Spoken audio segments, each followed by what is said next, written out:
Selamat pagi para sahabat Dhamma dimanapun Anda berada. Semoga senantiasa selalu diberkahi kesehatan, kebahagiaan, dan kesejahteraan.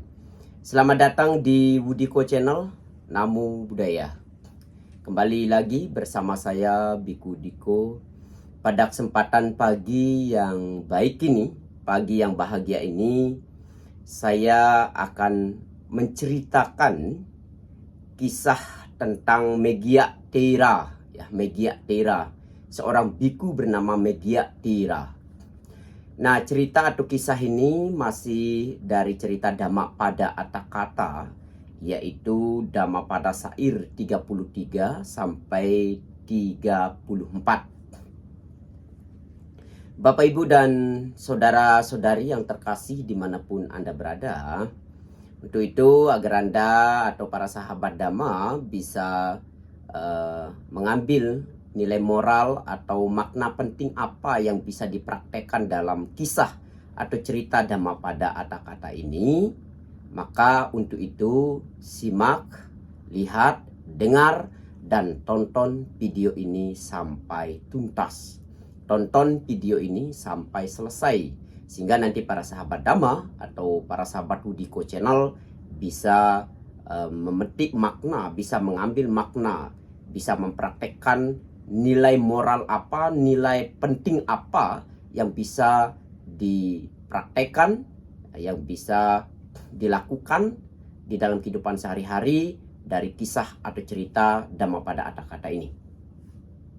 Baiklah para sahabat Wudiko Channel dimanapun Anda berada, kita langsung ke ceritanya ya, atau kisah tentang Megya Tera ini. Ini bab 3 ya, tentang Cita Waga, yaitu syair tentang pikiran ya, syair tentang pikiran. Nah, pada satu waktu Megya Tera menghadap Sang Buddha dan tinggal beberapa waktu di sana. Maksudnya tinggal beberapa waktu bersama Buddha Gautama. Nah, pada suatu kesempatan dalam perjalanan pulang ya, setelah menerima dana makanan, Megya Tera tertarik pada satu hutan ya, namanya hutan mangga yang menyenangkan dan indah. Waktu pulang dari Pindapata atau mengumpulkan dana makanan itu, dia lewat hutan mangga. Dan Megya ini sangat tertarik sekali, terkesan dengan hutan mangga tersebut. Dia berpikir, hutan ini demikian indah, hutan ini begitu menenangkan, cocok untuk berlatih samadhi, cocok untuk berlatih meditasi. Demikian pikirnya atau pikir si Megya Tera atau biku Megya ini. Nah, setibanya di wihara ya, setelah pulang Pindapata atau mengumpulkan dana makan, ia segera menghadap Sang Buddha ya. Ia segera menghadap Sang Buddha dan meminta izin agar diperbolehkan segera pergi ke hutan mangga tersebut. Mulanya Sang Buddha meminta Megya agar menundanya untuk beberapa waktu. Nah, biasanya kalau udah Buddha berkata itu pasti ada sebabnya, karena seorang Buddha itu tahu setiap pikiran dari orang tersebut dan apa yang akan terjadi di masa depannya. Ketika Buddha mengarahkan batinnya, maka Buddha akan tahu. Makanya Buddha menunda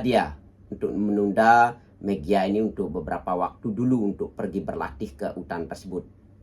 Namun ya, karena keras keinginannya ya, dimana Buddha mengatakan karena hanya dengan menyenangi tempat, dimana tadi kan Buddha meminta untuk menunda dulu, jangan buru-buru untuk pergi berlatih ke tempat hutan mangga tersebut.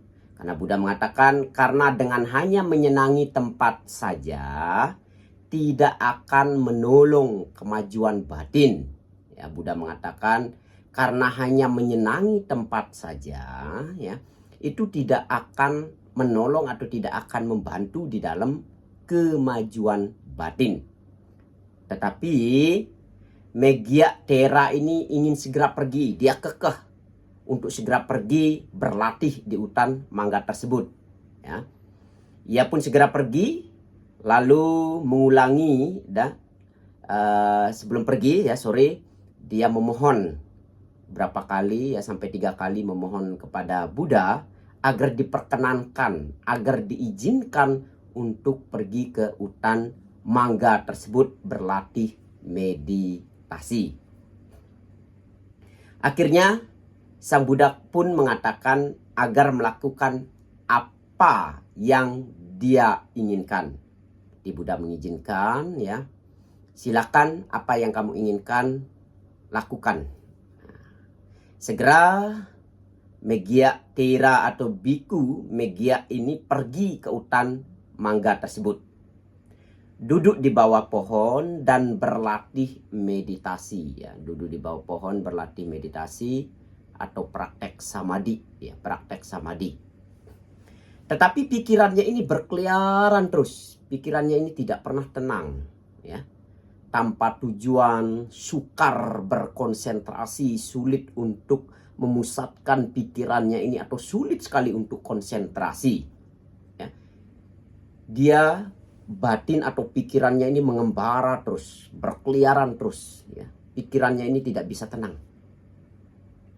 Maka sore harinya, ya, biku Megya ini kembali dan melapor kepada Sang Buddha. Ya, ia pergi menemui Buddha pada sore harinya. Ya. Dia bertanya kepada Sang Buddha, mengapa sepanjang waktu pikirannya ini dipenuhi oleh nafsu indera, pikiran jahat dan kejam, kama witaka, biak pada witaka, dan wihimsa witaka. Pikirannya ini ketika waktu berlatih meditasi itu diliputi oleh keinginan jahat, nafsu indera, dan pikiran-pikiran yang tidak baik. Pokoknya hal-hal yang tidak baik bermunculan, ya, bermunculan di pikiran atau batinnya Megya Tera ini. Ya.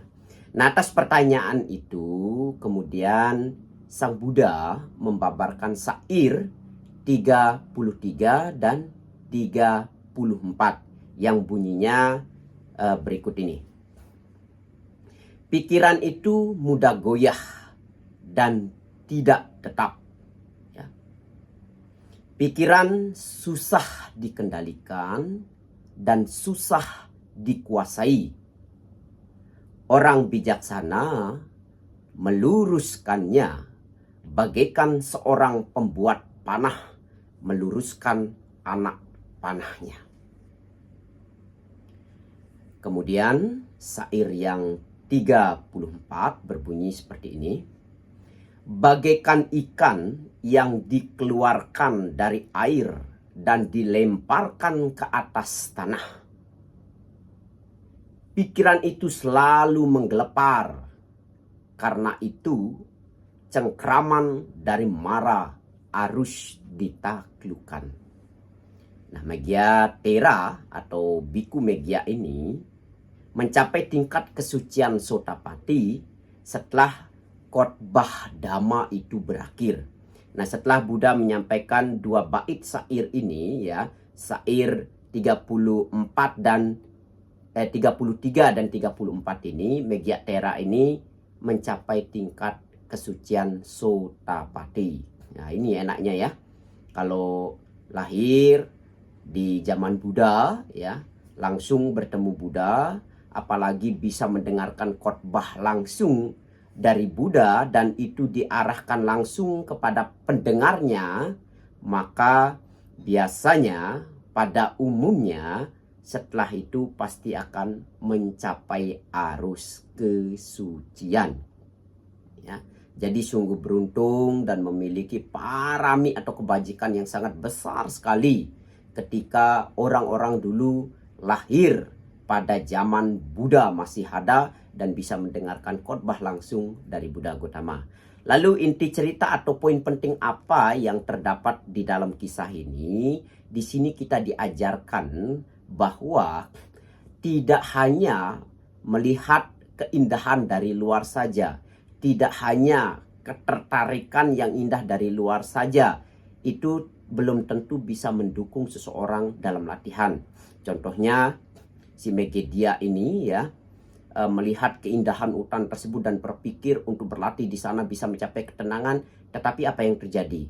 Dia tidak bisa konsentrasi, ya, karena Buddha juga mengatakan tidak hanya melihat tempatnya saja yang indah, ya, hutan demikian indah dan tenang. Kalau si Megedia bilang itu cocok untuk bermeditasi, tetapi Buddha memperingatkan bahwa tidak hanya dengan menyenangi tempat saja bisa menolong untuk kemajuan meditasi. Dan di sini juga kita diajarkan bagaimana Buddha mengatakan bahwa pikiran ini mudah sekali goyah. Mudah sekali goyah. Ya. Selalu berkeliaran. Tidak mudah untuk dikuasai, tidak mudah untuk dikendalikan, itulah pikiran. Makanya orang bijaksana melatih atau meluruskan pikiran dengan terus berlatih samadhi, mengembangkan kebijaksanaan, diibaratkan seperti seorang pembuat panah yang meluruskan anak panahnya. Hendaklah kita ya yang berjalan di dalam jalan dhamma, atau kita yang praktek di praktek dhamma, maka hendaknya kita harus seperti seorang pembuat panah yang meluruskan anak panahnya. Semoga cerita Dhammapada Atthakatha syair 33 dan 34 ini memberikan kita inspiratif, memberikan kita inspirasi, sehingga poin penting atau nilai moral yang terdapat di dalam kisah ini bisa kita praktekkan di dalam kehidupan sehari-hari. Demikian yang dapat saya sampaikan, semoga bermanfaat dan semoga semua makhluk hidup berbahagia. Sabe Satta Bhavantu Sukhitata, Namo Buddhaya.